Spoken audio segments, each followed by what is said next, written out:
ఇవాళ లోక్సభలో 2 కీలక బిల్లులపై చర్చ జరగనుంది. సుప్రీంకోర్టు సవరణ బిల్లు, జనన మరణాల నమోదు బిల్లుపై చర్చ జరగనుంది. ఈ నెల 20న సుప్రీంకోర్టు సవరణ బిల్లును ప్రవేశపెట్టింది కేంద్రం. సుప్రీంకోర్టు జడ్జీల సంఖ్యను 34 నుంచి 38కు పెంచేందుకు ఈ బిల్లును తీసుకొచ్చింది. ఇక జనన మరణాల నమోదును డిజిటలైజ్ చేసేందుకు కొత్త బిల్లును తీసుకొచ్చింది కేంద్రం. దేశవ్యాప్తంగా జనన మరణాల రికార్డుల్ని డిజిటలైజ్ చేసి ఒకే కేంద్ర డేటాబేస్కు అనుసంధానిస్తారు.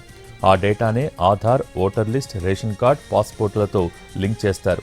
దాంతో స్కూల్ అడ్మిషన్స్, డ్రైవింగ్ లైసెన్స్, ప్రభుత్వ ఉద్యోగాలకు దరఖాస్తు చేసుకోవటానికి ఈ బర్త్ సర్టిఫికేట్ కీలకంగా మారనుంది.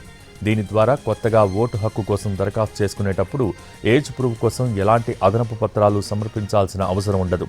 బర్త్ సర్టిఫికేట్ నెంబర్ ఎంట్రీ చేయగానే వివరాలు ఆటోమేటిక్గా వెరిఫై అవుతాయి. అలాగే ఒక వ్యక్తి మరణిస్తే వారి పేరు ఓటర్ లిస్ట్, రేషన్ కార్డు నుంచి ఆటోమేటిక్గా తొలగించబడుతుంది.